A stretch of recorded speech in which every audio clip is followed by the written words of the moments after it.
بسم الله الرحمن الرحيم. يا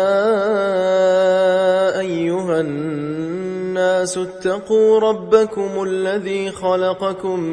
من نفس واحدة وخلق منها زوجها وبث منهما رجالا كثيرا ونساء واتقوا الله الذي تساءلون به والأرحام إن الله كان عليكم رقيبا. وآتوا اليتامى أموالهم ولا تتبدلوا الخبيث بالطيب ولا تأكلوا أموالهم إلى أموالكم إنه كان حوبا كبيرا. وإن خفتم ألا تقسطوا في اليتامى فانكحوا ما طاب لكم من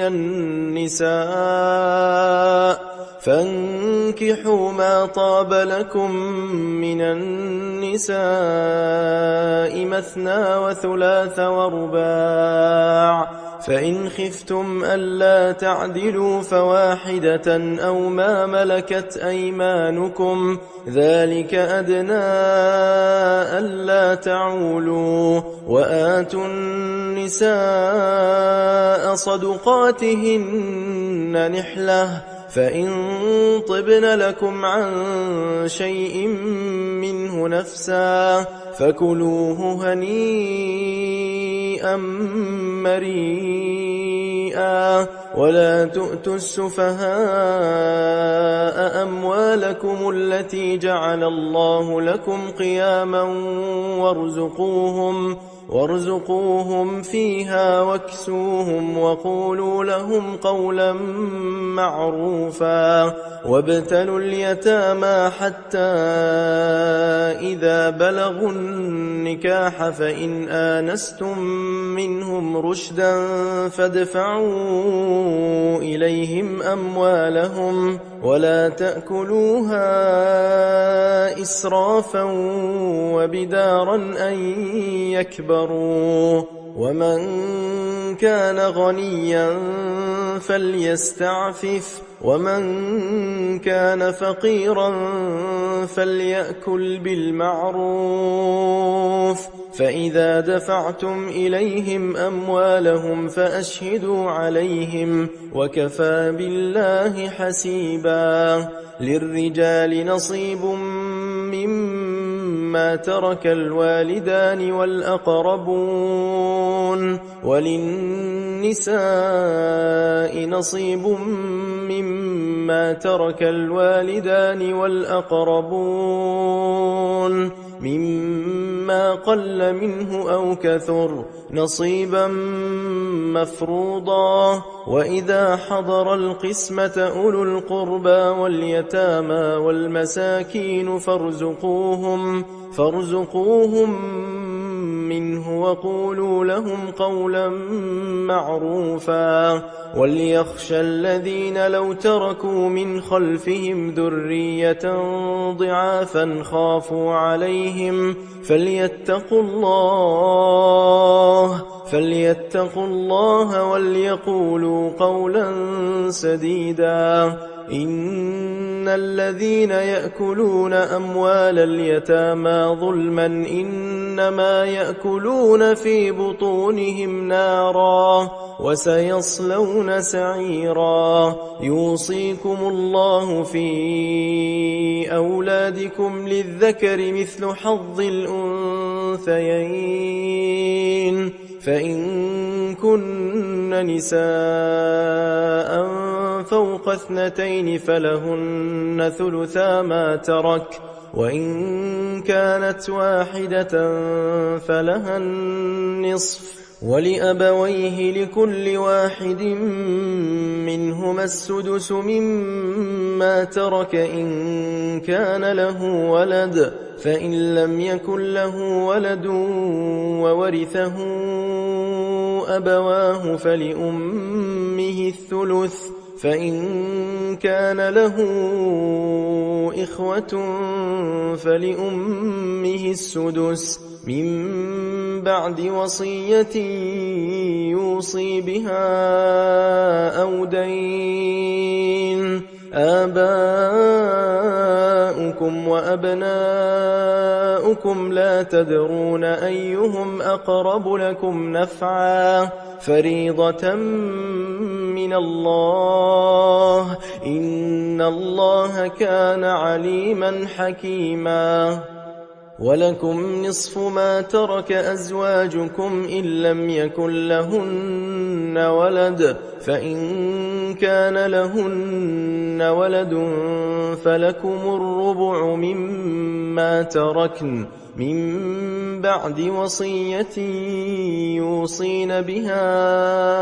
أو دين. ولهن الربع مما تركتم إن لم يكن لكم ولد فإن كان لكم ولد فلهن الثمن مما تركتم من بعد وصية توصون بها أو دين. وإن كان رجل يورث كلالة أو امرأة وله أخ أو أخت فلكل واحد منهما السدس فإن كانوا أكثر من ذلك فهم شركاء في الثلث من بعد وصية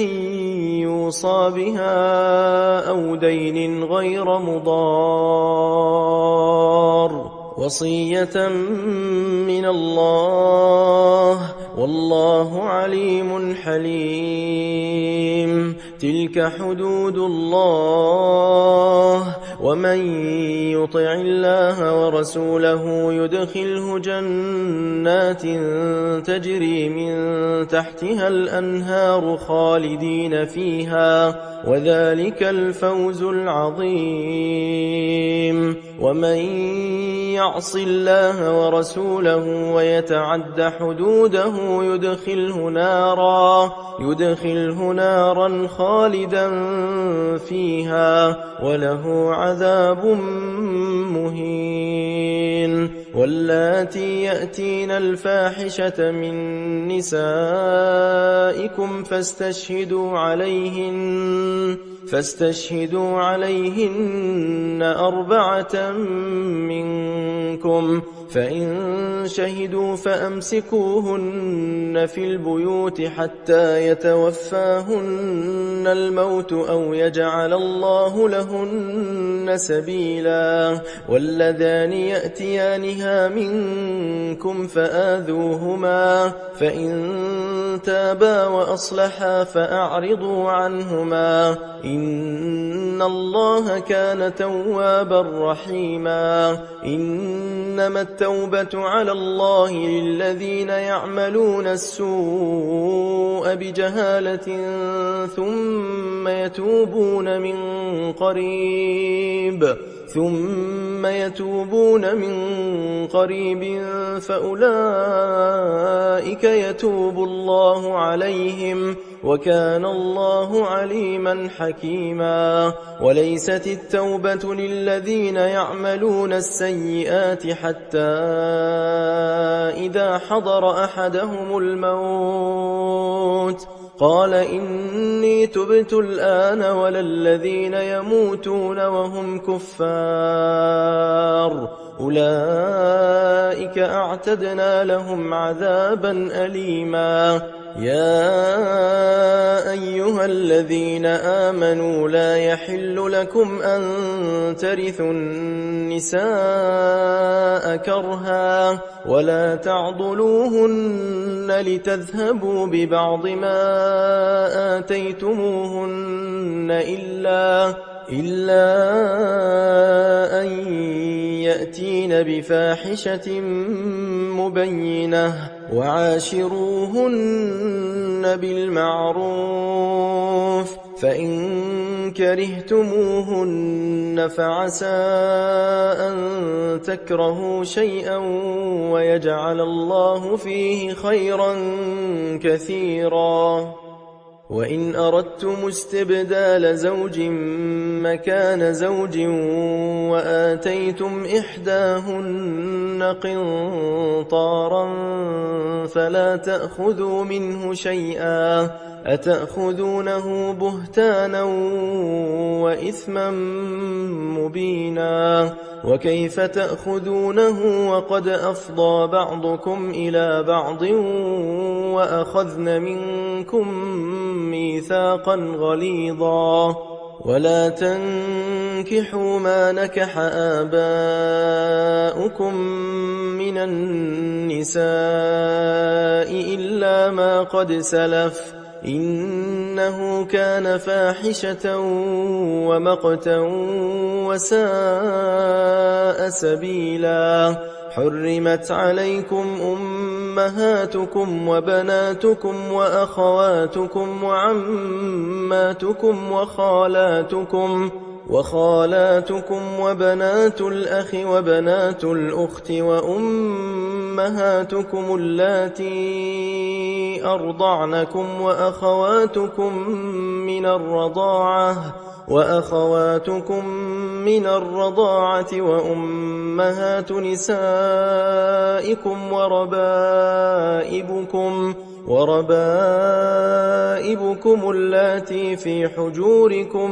من نسائكم اللاتي دخلتم بهن. فإن لم تكونوا دخلتم بهن فلا جناح عليكم وحلائل أبنائكم الذين من أصلابكم وأن تجمعوا بين الأختين إلا ما قد سلف إن الله كان غفورا رحيما. والمحصنات من النساء إلا ما ملكت أيمانكم كتاب الله عليكم وأحل لكم ما وراء ذلكم أن تبتغوا بأموالكم محصنين غير مسافحين. فما استمتعتم به منهن فآتوهن أجورهن فريضة ولا جناح عليكم فيما تراضيتم به من بعد الفريضة إن الله كان عليما حكيما. ومن لم يستطع منكم طولا أن ينكح المحصنات المؤمنات فمما ملكت أيمانكم من فتياتكم المؤمنات والله أعلم بإيمانكم بعضكم من بعض فانكحوهن بإذن أهلهن وآتوهن أجورهن بالمعروف محصنات غير مسافحات ولا متخذات أخدان. فإذا أحصن فإن أتين بفاحشة فعليهن نصف ما على المحصنات من العذاب ذلك لمن خشي العنة منكم منكم وأن تصبروا خير لكم والله غفور رحيم يريد الله ليبين لكم ويهديكم سنن الذين من قبلكم ويتوب عليكم والله عليم حكيم والله يريد أن يتوب عليكم ويريد الذين يتبعون الشهوات أن تميلوا ميلا عظيما يريد الله أن يخفف عنكم وخلق الإنسان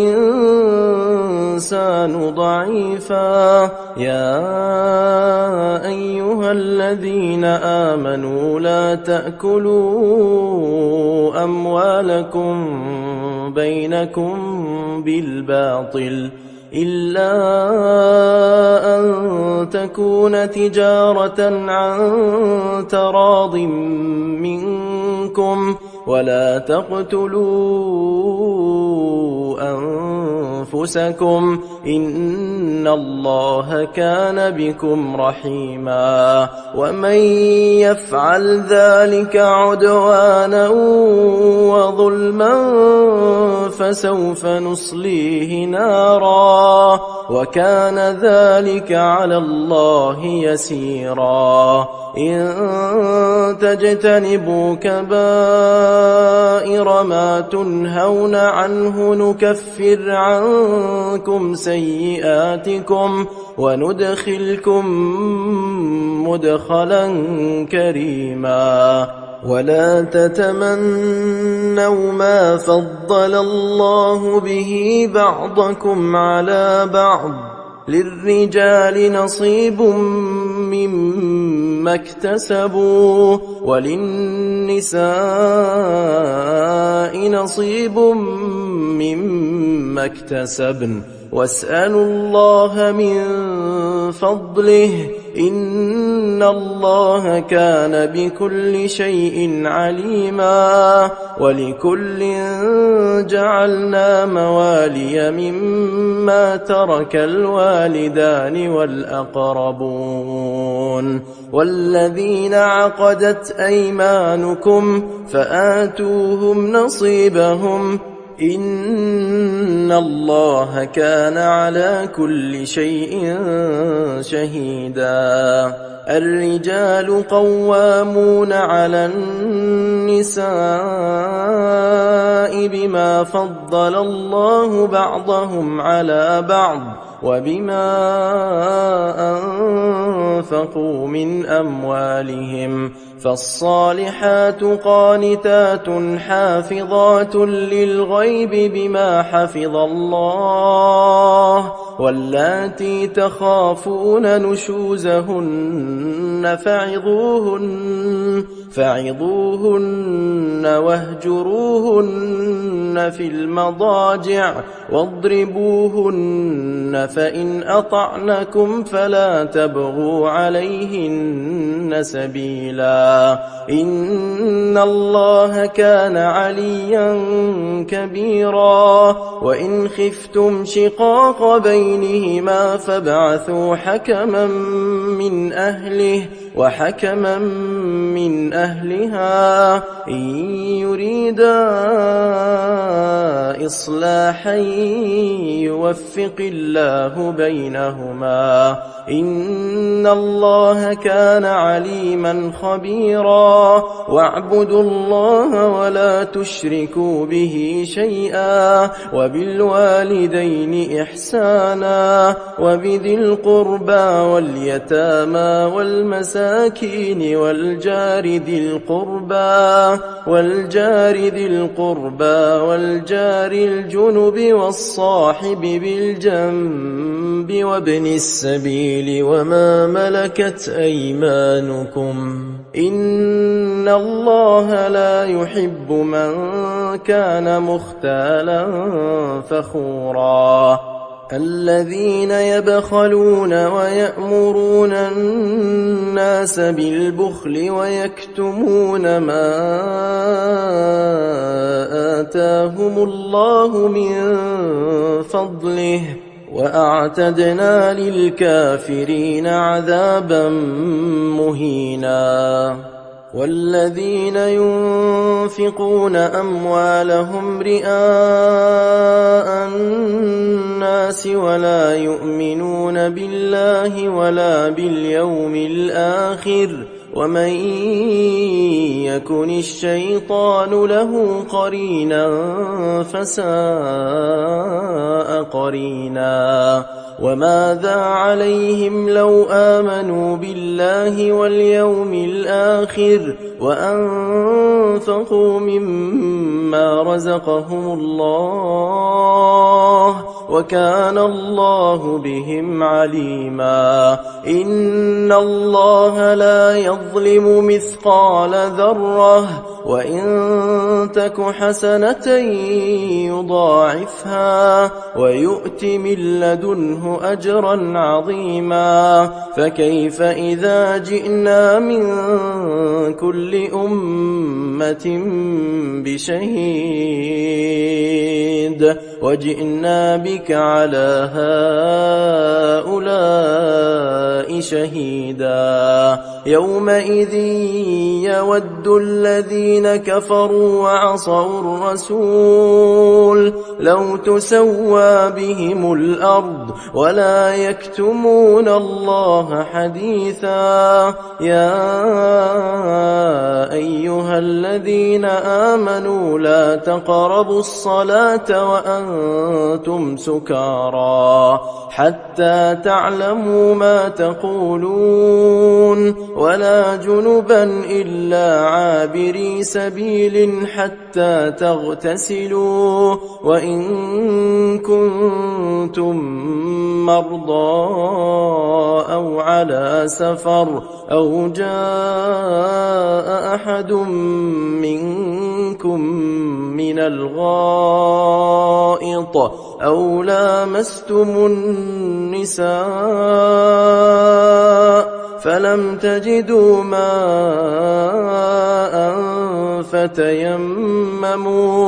فتيمموا صعيدا طيبا فامسحوا بوجوهكم وأيديكم إن الله كان عفوا غفورا ألم تر إلى الذين أوتوا نصيبا من الكتاب يشترون الضلالة ويريدون أن تضلوا السبيل والله أعلم بأعدائكم وكفى بالله وليا وكفى بالله نصيرا من الذين هادوا يحرفون الكلم عن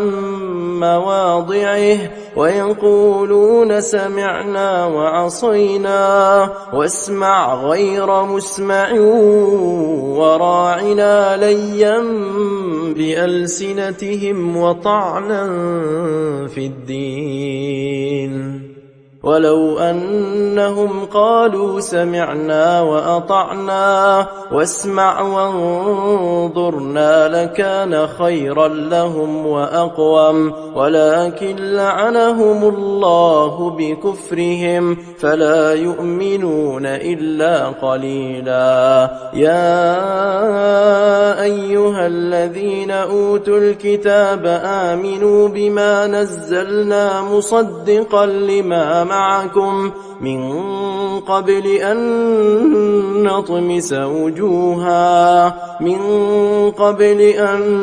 نطمس وجوها فنردها على أدبارها أو نلعنهم كما لعنا أصحاب السبت وكان أمر الله مفعولا إن الله لا يغفر أن يشرك به ويغفر ما دون ذلك لمن يشاء ومن يشرك بالله فقد افترى إثما عظيما ألم تر إلى الذين يزكون أنفسهم بل الله يزكي من يشاء ولا يظلمون فتيلا انظر كيف يفترون على الله الكذب وكفى به إثما مبينا ألم تر إلى الذين أوتوا نصيبا من الكتاب يؤمنون بالجبت والطاغوت ويقولون للذين كفروا هؤلاء أهدى من الذين آمنوا سبيلا أولئك الذين لعنهم الله ومن يلعن الله فلن تجد له نصيرا أم لهم نصيب من الملك فإذا لا يؤتون الناس نقيرا أم يحسدون الناس على ما آتاهم الله من فضله فقد آتينا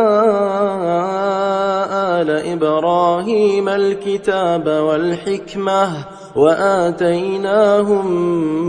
ملكا عظيما فمنهم من آمن به ومنهم من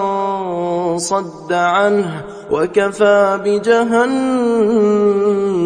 سعيرا إن الذين كفروا بآياتنا سوف نصليهم نارا كلما نضجت جلودهم بدلناهم جلودا غيرها ليذوقوا العذاب إن الله كان عزيزا حكيما والذين آمنوا وعملوا الصالحات سندخلهم جنات تجري من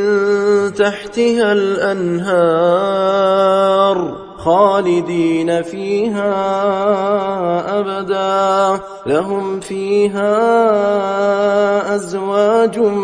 مطهرة وندخلهم ظلا ظليلا إن الله يأمركم أن تؤدوا الأمانات إلى أهلها وإذا حكمتم بين الناس أن تحكموا بالعدل إن الله نعم ما يعظكم به إن الله كان سميعا بصيرا يا أيها الذين آمنوا أطيعوا الله وأطيعوا الرسول وأولي الأمر منكم فإن تنازعتم في شيء فردوه إلى الله والرسول إن كنتم تؤمنون بالله واليوم الآخر ذلك خير وأحسن تأويلا ألم تر إلى الذين يزعمون أنهم آمنوا بما أنزل إليك وما أنزل من قبلك يريدون أن يتحاكموا إلى الطاغوت وقد أمروا أن ليكفروا به ويريد الشيطان أن يضلهم ضلالا بعيدا وإذا قيل لهم تعالوا إلى ما أنزل الله وإلى الرسول رأيت المنافقين يصدون عنك صدودا فكيف إذا أصابتهم مصيبة بما قدمت أيديهم ثم جاءوك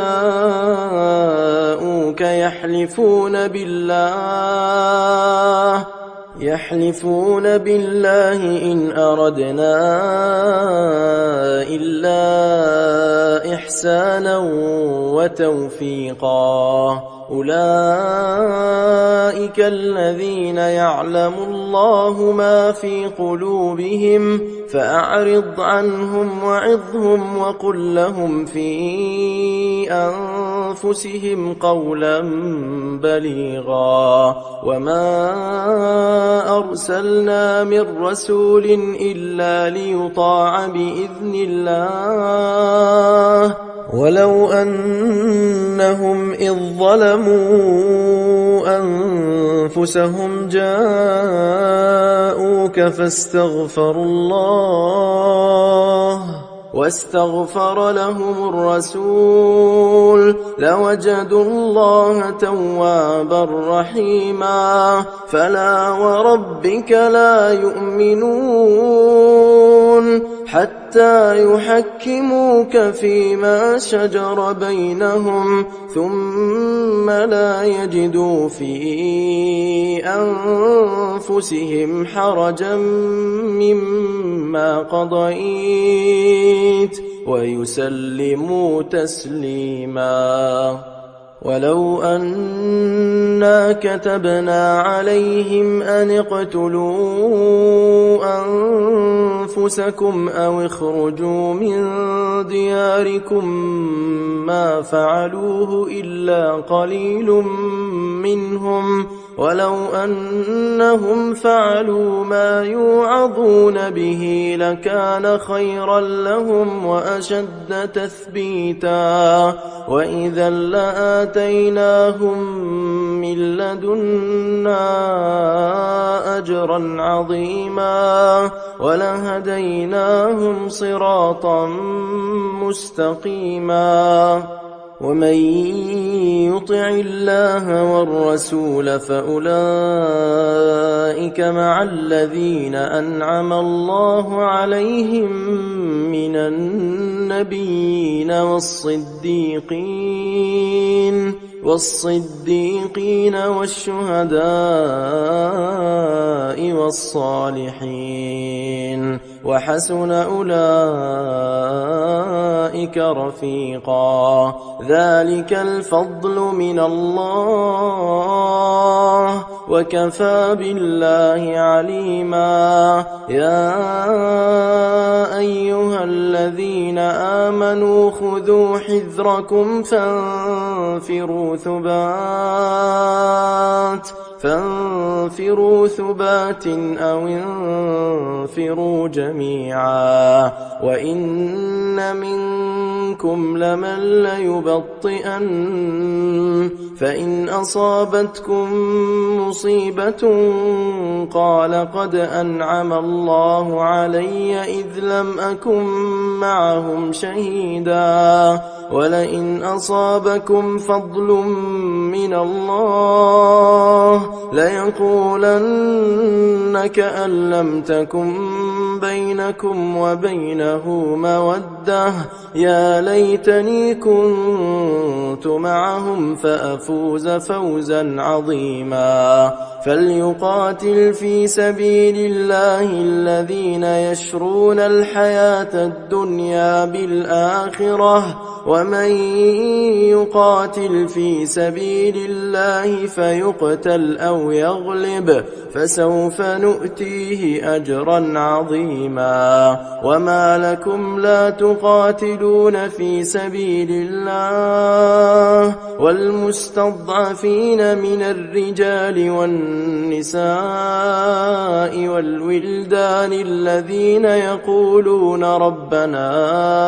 أخرجنا من هذه القرية الظالم أهلها واجعل لنا من لدنك وليا واجعل لنا من لدنك نصيرا الذين آمنوا يقاتلون في سبيل الله والذين كفروا يقاتلون في سبيل الطاغوت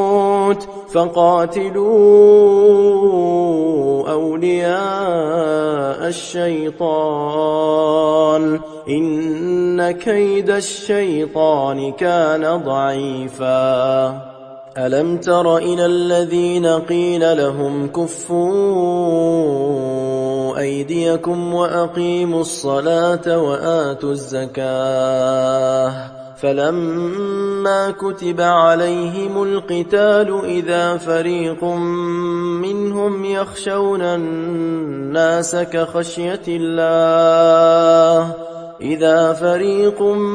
منهم يخشون الناس كخشية الله أو أشد خشية وقالوا ربنا لم كتبت علينا القتال لولا أخرتنا إلى أجل قريب قل متاع الدنيا قليل والآخرة خير لمن اتقى ولا تظلمون فتيلا أينما تكونوا يدرككم الموت ولو كنتم في بروج مشيدة وإن تصبهم حسنة يقولوا هذه من عند الله وإن تصبهم سيئة يقولوا هذه من عندك قل كل من عند الله فما لهؤلاء القوم لا يكادون يفقهون حديثا ما أصابك من حسنة فمن الله وما أصابك من سيئة فمن نفسك وأرسلناك للناس رسولا وكفى بالله شهيدا من يطع الرسول فقد أطاع الله ومن تولى فما أرسلناك عليهم حفيظا ويقولون طاعة فإذا برزوا من عندك بيت طائفة منهم غير الذي تقول والله يكتب ما يبيتون فأعرض عنهم وتوكل على الله وكفى بالله وكيلا أفلا يتدبرون القرآن ولو كان من عند غير الله لوجدوا فيه اختلافا كثيرا وإذا جاءهم أمر من الأمن أو الخوف أذاعوا به ولو ردوه إلى الرسول وإلى أولي الأمر منهم لعلمه الذين يستنبطونه منهم ولولا فضل الله عليكم ورحمته لاتبعتم الشيطان إلا قليلا فقاتل في سبيل الله لا تكلف إلا نفسك وحرض المؤمنين عسى الله أن يكف بأس الذين كفروا والله أشد بأسا وأشد تنكيلا من يشفع شفاعة حسنة يكن له نصيب منها ومن يشفع شفاعة سيئة يكن له كفل منها وكان الله على كل شيء مقيتا وإذا حييتم بتحية فحيوا بأحسن منها أو ردوها إن الله كان على كل شيء حسيبا الله لا إله إلا هو ليجمعنكم إلى يوم القيامة لا ريب فيه ومن أصدق من الله حديثا فما لكم في المنافقين فئتين والله أركسهم بما كسبوا أتريدون أن تهدوا من أضل الله ومن يضلل الله فلن تجد له سبيلا ودوا لو تكفرون كما كفروا فتكونون سواء فلا تتخذوا منهم أولياء حتى يهاجروا في سبيل الله فإن تولوا فخذوهم واقتلوهم حيث وجدتموهم ولا تتخذوا منهم وليا ولا نصيرا إلا الذين يصلون إلى قوم بينكم وبينهم ميثاق أو جاءوكم حصرت صدورهم أن يقاتلوكم أو يقاتلوا قومهم ولو شاء الله لسلطهم عليكم فلقاتلوكم فإن اعتزلوكم فلم يقاتلوكم وألقوا إليكم السلم فما جعل الله لكم عليهم سبيلا ستجدون آخرين يريدون أن يأمنوكم ويأمنوا قومهم كلما ردوا إلى الفتنة أركسوا فيها فإن لم يعتزلوكم ويلقوا إليكم السلم ويكفوا أيديهم فخذوهم واقتلوهم حيث ثقفتموهم وأولئكم جعلنا لكم عليهم سلطانا مبينا وما كان لمؤمن أن يقتل مؤمنا إلا خطأ ومن قتل مؤمنا خطأ فتحرير رقبة مؤمنة ودية مسلمة إلى أهله إلا أن يصدقوا فإن كان من قوم عدو لكم وهو مؤمن فتحرير رقبة مؤمنة وإن كان من قوم بينكم وبينهم ميثاق فدية مسلمة إلى أهله وتحرير رقبة مؤمنة فمن لم يجد فصيام شهرين متتابعين توبة من الله وكان الله عليما حكيما ومن يقتل مؤمنا متعمدا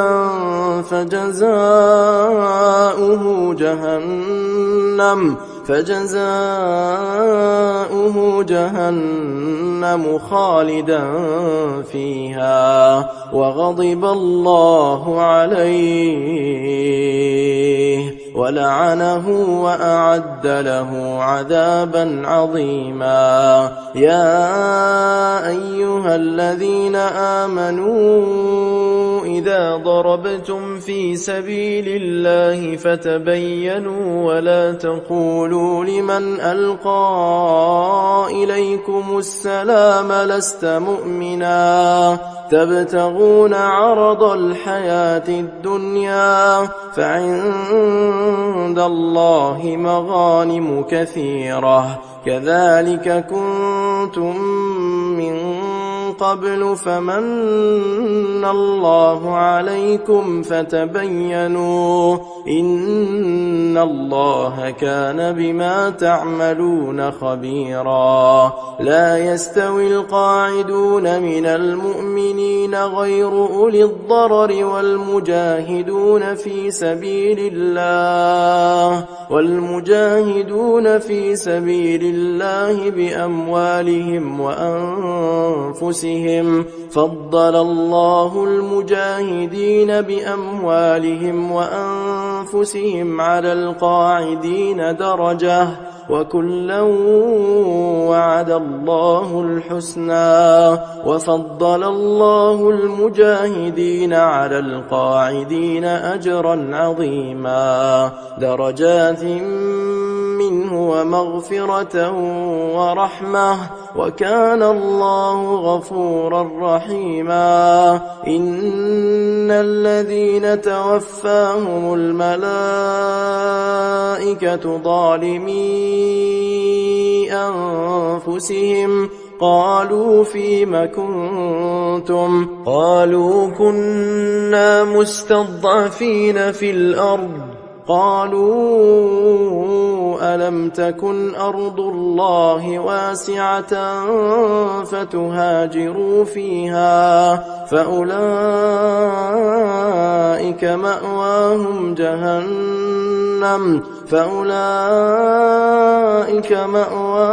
جهنم وساءت مصيرا. إلا المستضعفين من الرجال والنساء والولدان لا يستطيعون حيلة ولا يهتدون سبيلا فأولئك عسى الله أن يعفو عنهم وكان الله عفوا غفورا. ومن يهاجر في سبيل الله يجد في الأرض مراغما كثيرا وسعة ومن يخرج من بيته مهاجرا إلى الله ورسوله ثم يدركه الموت فقد وقع أجره على الله وكان الله غفورا رحيما. وإذا ضربتم في الأرض فليس عليكم جناح أن تقصروا من الصلاة إن خفتم أن يفتنكم الذين كفروا إن الكافرين كانوا لكم عدوا مبينا. وإذا كنت فيهم فأقمت لهم الصلاة فلتقم طائفة منهم معك وليأخذوا أسلحتهم فإذا سجدوا فليكونوا من ورائكم ولتأت طائفة أخرى لم يصلوا فليصلوا معك وليأخذوا حذرهم وأسلحتهم ود الذين كفروا لو تغفلون عن أسلحتكم وأمتعتكم فيميلون عليكم ميلة واحدة ولا جناح عليكم إن كان بكم أذى من مطر أو كنتم مرضى أن تضعوا أسلحتكم وخذوا حذركم إن الله أعد للكافرين عذابا مهينا فإذا قضيتم الصلاة فاذكروا الله قياما وقعودا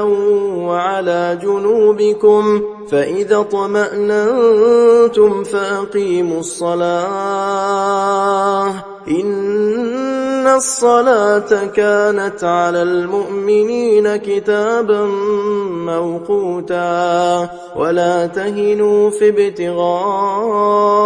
القوم إن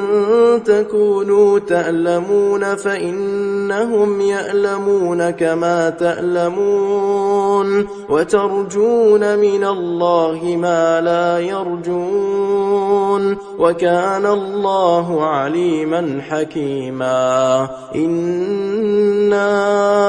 أنزلنا إليك الكتاب بالحق لتحكم بين الناس بما أراك الله ولا تكن للخائنين خصيما واستغفر الله إن الله كان غفورا رحيما ولا تجادل عن الذين يختانون أنفسهم إن الله لا يحب من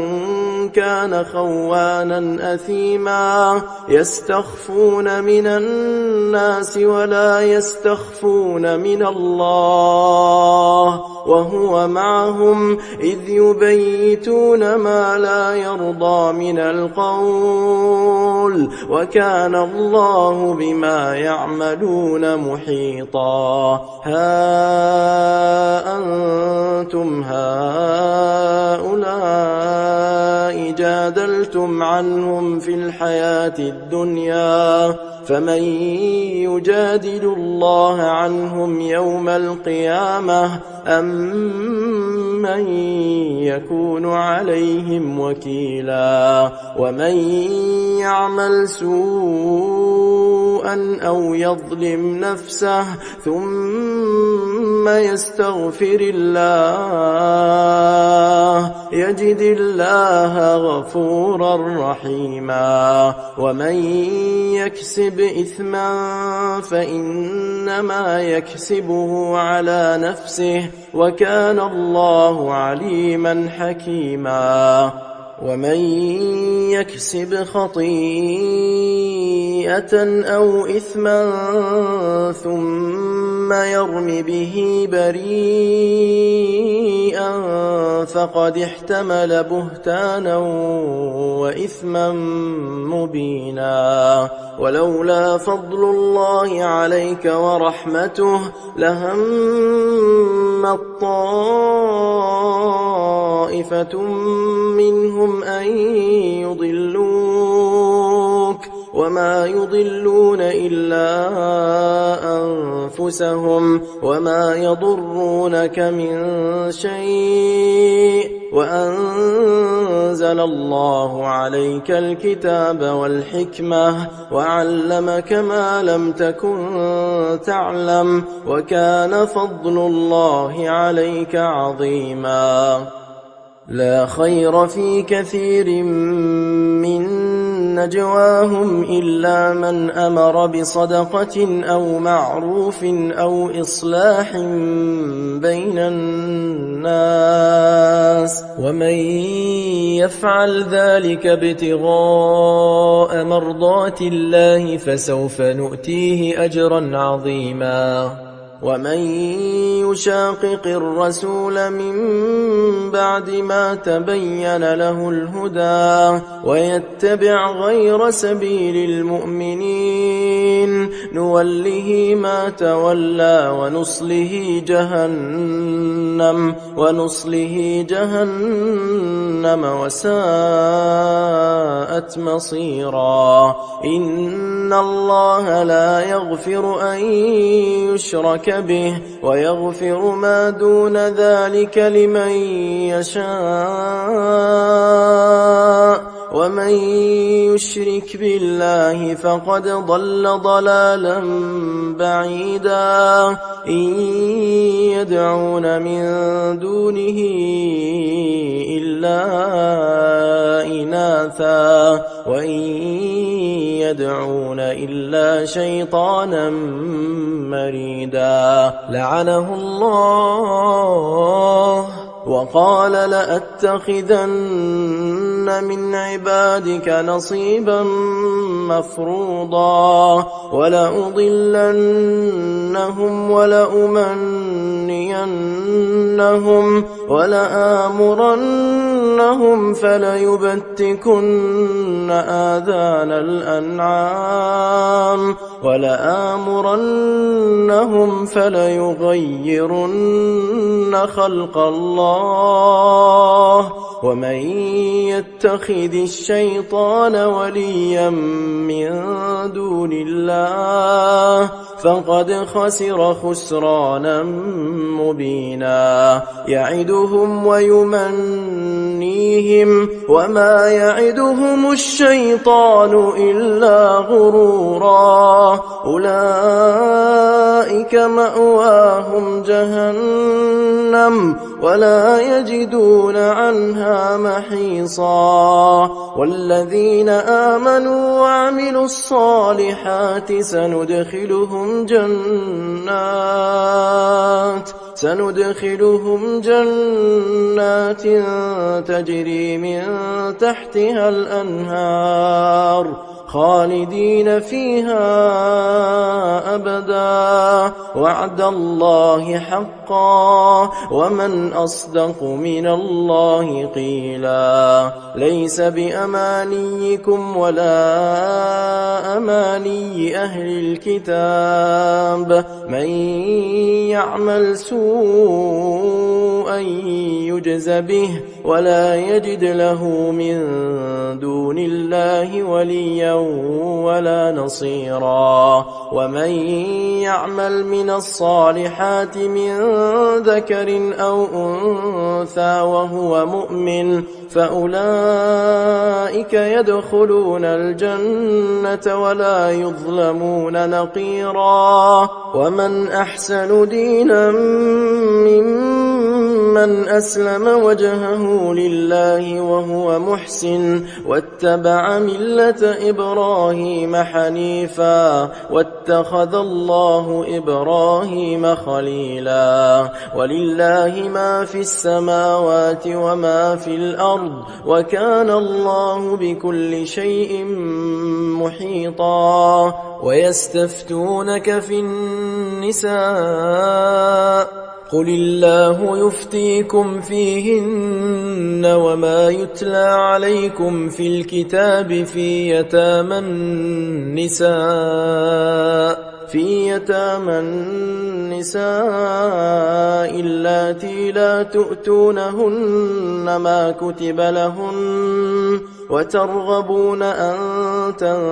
تنكحوهن والمستضعفين من الولدان وأن تقوموا لليتامى بالقسط وما تفعلوا من خير فإن الله كان به عليما. وإن امرأة خافت من بعلها نشوزا أو إعراضا فلا جناح عليهما أن يصلحا بينهما صلحا والصلح خير. وأحضرت الأنفس الشح وإن تحسنوا وتتقوا فإن الله كان بما تعملون خبيرا. ولن تستطيعوا أن تعدلوا بين النساء ولو حرصتم فلا تميلوا كل الميل فتذروها كالمعلقة. وإن تصلحوا وتتقوا فإن الله كان غفورا رحيما. وإن يتفرقا يغن الله كلا من سعته وكان الله واسعا حكيما. ولله ما في السماوات وما في الأرض ولقد وصينا الذين أوتوا الكتاب من قبلكم وإياكم أن اتقوا الله. وإن تكفروا فإن لله ما في السماوات وما في الأرض وكان الله غنيا حميدا. ولله ما في السماوات وما في الأرض وكفى بالله وكيلا. إن يشأ يذهبكم أيها الناس ويأت بآخرين وكان الله على ذلك قديرا. من كان يريد ثواب الدنيا فعند الله ثواب الدنيا والآخرة وكان الله سميعا بصيرا. يا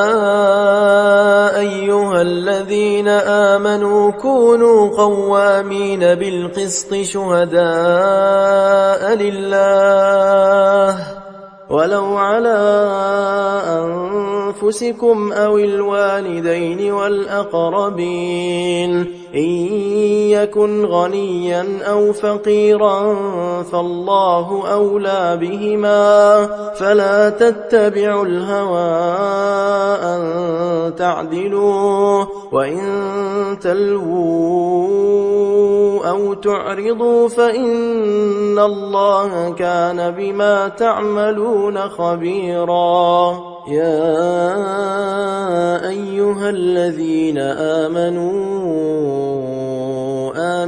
بالله ورسوله والكتاب الذي نزل على رسوله والكتاب الذي أنزل من قبل ومن يكفر بالله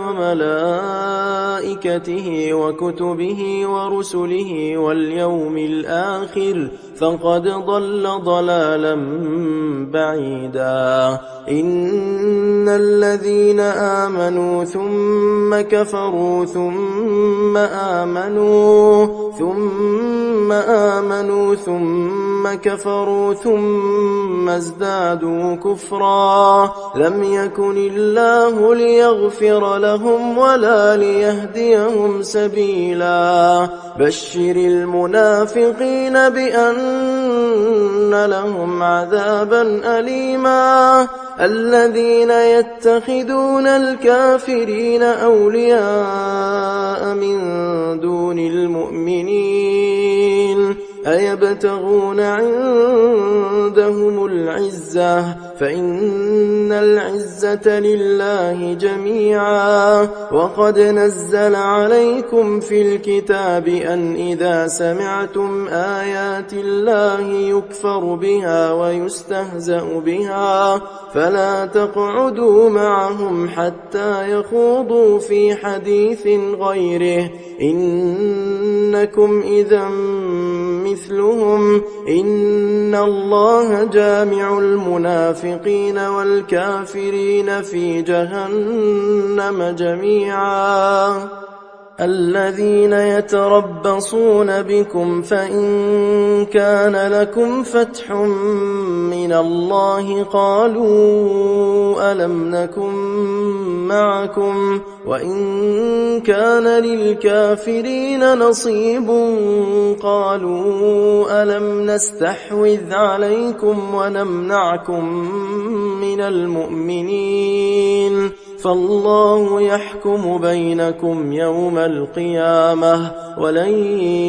يجعل الله للكافرين على المؤمنين سبيلا إن المنافقين يخادعون الله وهو خادعهم وإذا قاموا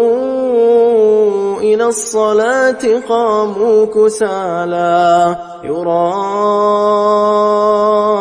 الناس ولا يذكرون الله إلا قليلا مذبذبين بين ذلك لا إله هؤلاء ولا إله هؤلاء ومن يضلل الله فلن تجد له سبيلا يا أيها الذين آمنوا لا تتخذوا الكافرين أولياء من دون المؤمنين أتريدون أن تجعلوا لله عليكم سلطانا مبينا إن المنافقين في الدرك الأسفل من النار ولن تجد لهم نصيرا إلا الذين تابوا وأصلحوا واعتصموا بالله وأخلصوا دينهم لله فأولئك مع المؤمنين وسوف يؤتي الله المؤمنين أجرا عظيما ما يفعل الله بعذابكم إن شكرتم وآمنتم وكان الله شاكرا عليما لا يحب الله الجهر بالسوء من القول إلا من ظلم وكان الله سميعا عليما إن تبدوا خيرا أو تخفوه أو تعفو عن سوء فإن الله كان عفوا قديرا إن الذين يكفرون بالله ورسله ويريدون أن يفرقوا بين الله ورسله ويقولون نؤمن ببعض ونكفر ببعض ويريدون أن يتخذوا بين ذلك سبيلا أولئك هم الكافرون حقا وأعتدنا للكافرين عذابا مهينا والذين آمنوا بالله ورسله ولم يفرقوا بين أحد منهم أولئك سوف يؤتيهم أجورهم وكان الله غفورا رحيما يسألك أهل الكتاب أن تنزل عليهم كتابا من السماء فقد سألوا موسى أكبر من ذلك فقالوا أرنا الله جهرة فأخذتهم الصاعقة بظلمهم ثم اتخذوا العجل من بعد ما جاءتهم البينات فعفونا عن ذلك وآتينا موسى سلطانا مبينا ورفعنا فوقهم الطور بميثاقهم وقلنا لهم ادخلوا الباب سجدا وقلنا لهم لا تعدوا في السبت وأخذنا منهم ميثاقا غليظا فبما نقضهم ميثاقهم وكفرهم بآيات الله وقتلهم الأنبياء الأنبياء بغير حق وقولهم قلوبنا غلف بل طبع الله عليها بكفرهم فلا يؤمنون إلا قليلا وبكفرهم وقولهم على مريم بهتانا عظيما وقولهم إنا قتلنا المسيح عيسى بن مريم رسول الله وما قتلوه وما صلبوه ولكن شبه لهم وإن الذين اختلفوا فيه لفي شك منه ما لهم به من علم إلا اتباع الظن وما قتلوه يقينا بل رفعه الله إليه وكان الله عزيزا حكيما وإن من أهل الكتاب إلا ليؤمنن به قبل موته ويوم القيامة يكون عليهم شهيدا فبظلم من الذين هادوا حرمنا عليهم طيبات أحلت لهم وبصدهم عن سبيل الله كثيرا وأخذهم الربا وقد نهوا عنه وأكلهم أموال الناس بالباطل وأعتدنا للكافرين منهم عذابا أليما لكن الراسخون في العلم منهم والمؤمنون يؤمنون بما أنزل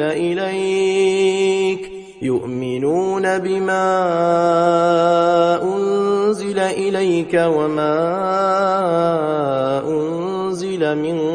قبلك والمقيمين الصلاة والمؤتون الزكاة والمؤمنون بالله واليوم الآخر أولئك سنؤتيهم أجرا عظيما إنا أوحينا إليك كما أوحينا إلى نوح والنبيين من بعده وأوحينا إلى إبراهيم وإسماعيل وإسحاق ويعقوب والأسباط وعيسى وأيوب ويونس وهارون وسليمان وآتينا داود زبورا ورسلا قد قصصناهم عليك من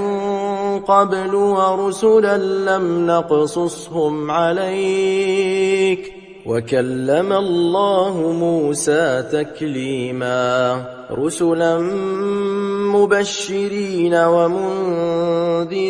لئلا يكون للناس على الله حجة بعد الرسل وكان الله عزيزا حكيما لكن الله يشهد بما أنزل إليك أنزله بعلمه والملائكة يشهدون وكفى بالله شهيدا إن الذين كفروا وصدوا عن سبيل الله قد ضلوا ضلالا بعيدا إن الذين كفروا وظلموا لم يكن الله ليغفر لهم ولا ليهديهم طريقا إلا طريق جهنم جهنم خالدين فيها أبدا وكان ذلك على الله يسيرا. يا أيها الناس قد جاءكم الرسول بالحق من ربكم فآمنوا خيرا لكم وإن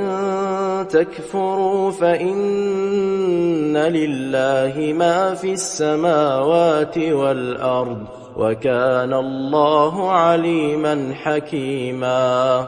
يا أهل الكتاب لا تغلوا في دينكم ولا تقولوا على الله إلا الحق إنما المسيح عيسى بن مريم رسول الله وكلمته ألقاها إلى مريم وروح منه فآمنوا بالله ورسله ولا تقولوا ثلاثة انتهوا خيرا لكم إنما الله إله واحد سبحانه أن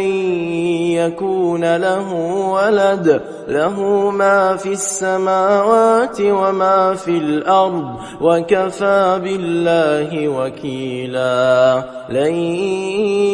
يستنكف المسيح أن يكون عبدا لله ولا الملائكة المقربون ومن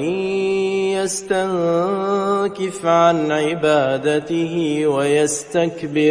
ويستكبر فسيحشرهم إليه جميعا. فأما الذين آمنوا وعملوا الصالحات فيوفيهم أجورهم ويزيدهم من فضله وأما الذين استنكفوا واستكبروا فيعذبهم عذابا أليما ولا يجدون لهم من دون الله وليا ولا نصيرا. يا أيها الناس قد جاءكم برهان من ربكم وأنزلنا إليكم نورا مبينا. فأما الذين آمنوا بالله واعتصموا به فسيدخلهم في رحمة منه وفضل ويهديهم إليه صراطا مستقيما. يستفتونك قل الله يفتيكم في الكلالة إن امرؤ هلك ليس له ولد وله أخت فلها نصف ما ترك وهو يرثها إن لم يكن لها ولد فإن كانت اثنتين فلهما الثلثان مما ترك وإن كانوا إخوة رجالا ونساء فللذكر مثل حظ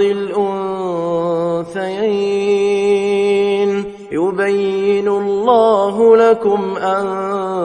تضلوا والله بكل شيء عليم.